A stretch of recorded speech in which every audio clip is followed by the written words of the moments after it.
penultimate speaker. Just switch laptops.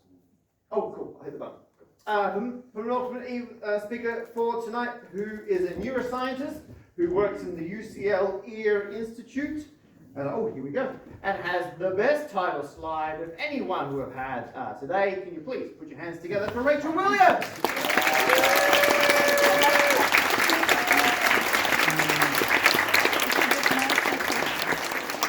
Hello, thank you for having me. You have all been such a wonderful, curious crowd. And I'm so excited to be extremely pedantic with all of you today.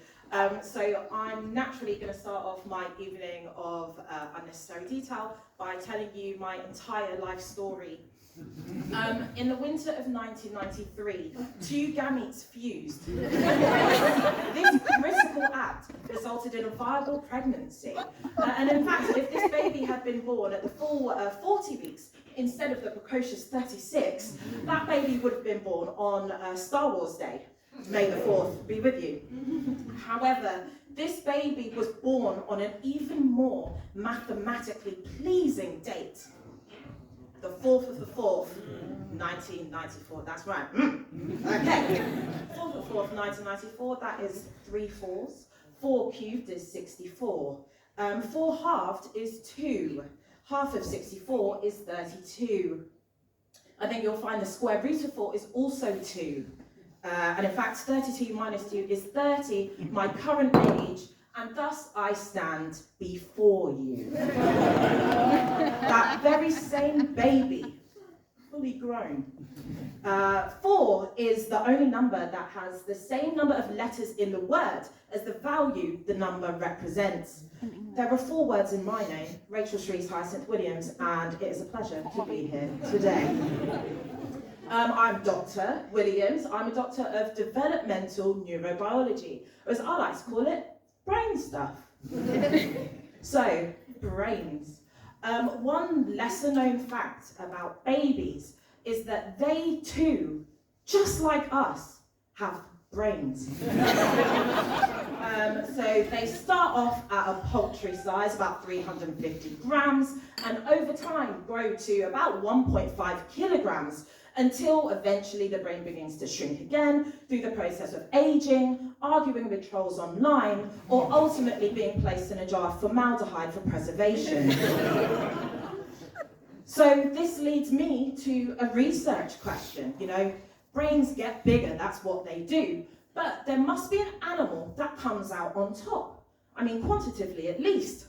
Which brings me to the question, which animal has the largest brain? Just kidding. Everyone knows it's this guy. This is a sperm whale. Look at its head, it is bloody enormous. A sperm whale's brain, it typically weighs about 7 kilograms compared to our 1.5, with the largest sperm whale brain weighing 9.2 kilograms. Now, 9.2 kilograms is the equivalent weight of 511.1 recurring Freddos in 2024. It is also equivalent to the weight of 470 Freddos in 2007 before the financial crash and shrinkflation.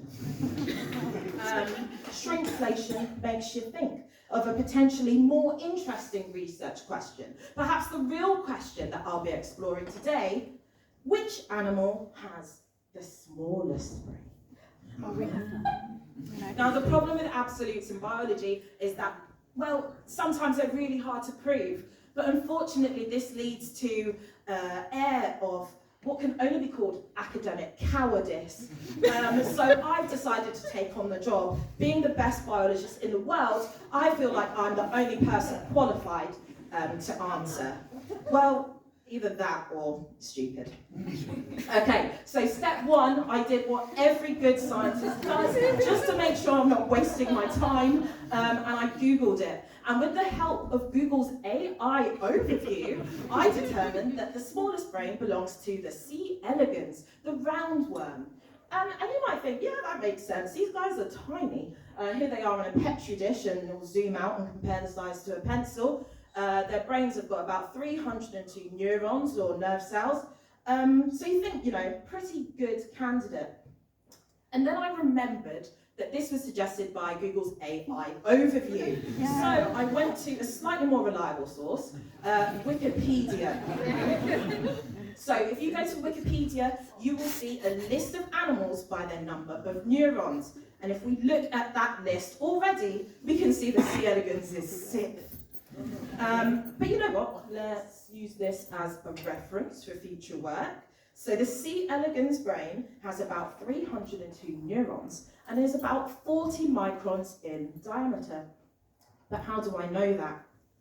Well, this is an image of the ventral nerve cord of the C. elegans, and we can get an idea of how big it is through a very handy little thing called a scale bar. This one here is 10 microns, and you can count them with me. 1, 2, 3, 4. 40 microns. Oh, the eager beaver over there is not 5, there's only 4. But this is a handy trick that we'll come back to later.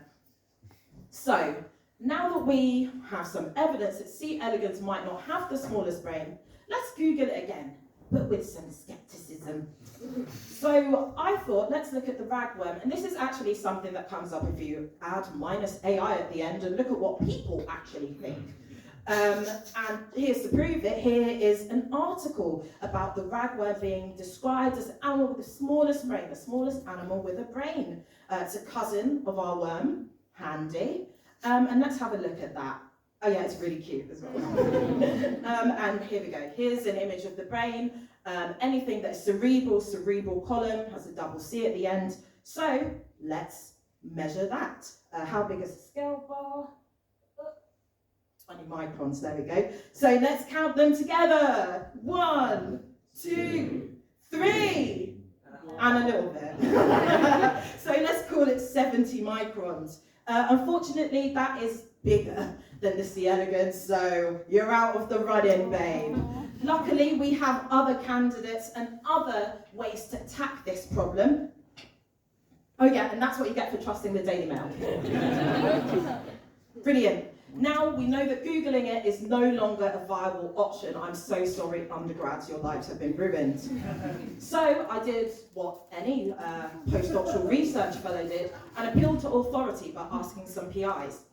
So the first person that I reached out to is Detlef Arendt, who is the PI, the last author, on that ragworm paper.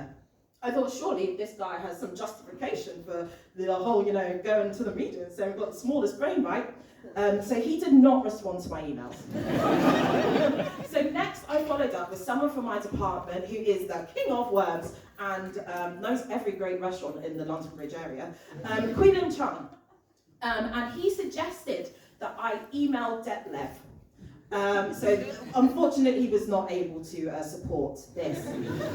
Which leaves us with Darren Williams, the fly guy, king of Drosophila, the humble fruit fly, who actually gave me something I could follow up. This is Megaphragma Pen, a beautiful name for a miniature insect. This is a tiny wasp, smaller than an amoeba, which is promising. Even more promising, it has the smallest number of neurons of all the insects and flying animals. This could really be it. Unfortunately, that number is 4,600, which takes it out of the running for the smallest brain. Just in case you forgot, C. elegans has 302 neurons in the central nervous system. You're out. So let's go back to Wikipedia, because I'm getting desperate. Why don't we just look at the top of the list, right? That's the obvious thing to do. And although 0 is a number, it is not a particularly helpful number. And I don't have time to get into how you define what a brain is, but I'm going to go with having more than one cell. So let's cancel these guys out. Which leaves us with 3 remaining candidates plus the C. elegans. Let's talk through them. So I Googled it, I Wikipedia'd it, I asked some PIs, there's only one thing left to do, and that's to do it myself. So I found a bunch of papers and looked at a lot of scale bars, and hopefully this will satisfy you to some degree. Okay, so first candidate is the rotifer. This has about 200 cells, Let's do the scale bars. That is what, 25 microns, is it? Yeah, 55 microns. Let's count them. 1, 2, kind of. So let's call it 60 microns, okay? So fewer cells, but bigger in diameter. Let's move on. We've now got the tardigrade. Everyone thinks, oh, probably the tardigrade, right? So let's take a closer look. About 200 cells again. Let's look at that scale bar. 20 microns. So here we go. 1, 2. Yeah, it's just 2. Let's call that 40 micron brain, which puts it on par size with the C. elegans, but with a fewer number of cells. Now we're getting closer. Okay, the final candidate is the larval C square. 330 cells, but the numbers of cells that we've been looking at include the entire nervous system. In this animal, we know it's got 330 in the brain, of which only 117 are neurons. Again, how are you defining small? Oh my gosh, am I being pedantic enough? This animal caused me to have an internal crisis. But I just went back to measuring the scale bars and everything was okay again. So let's count them. This is a 10 micron scale bar. 1, 2, and a little bit. Let's call it 25 microns. Okay, I think this is it. I think I'm ready to declare a winner. But just to be sure, I went to the dictionary just to double check what smallest meant. So this, in the Oxford English Dictionary, has 2 possible definitions. The first of which, it's about size, which makes a lot of sense. And the example it gives is, this room is small and quiet, which it's not. You guys are great, thank you. Number 2, insignificant or unimportant. And the example it gives is, these are small points. And I rebuke that. I defy that. So let's ignore that. Let's think about size. What is the definition of size? The relative dimensions of something, the measure or extent of something. Yeah, dimensions. Or how big it is. So with all that in tow, I have decided that the winner of the smallest brain is the larval sea squirt. Thank you. And be careful who you call ugly in high school, because this bad boy grows up to be quite the looker. Yeah. And of course, any good award, we've got some consolation prizes. First of all is the smallest mammalian brain, the Etruscan shrew. How cute is that little guy? And second of all, the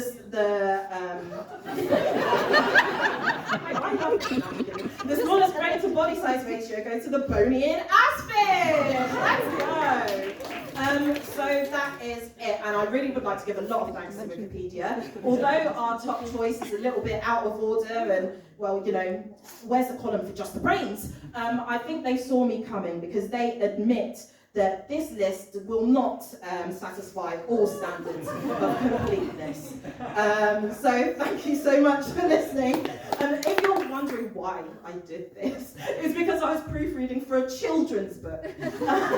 So that gives you the idea of how pedantic I am. If you have a pedantic child with standards, look out for this in February. That's it from me. Thanks, everybody.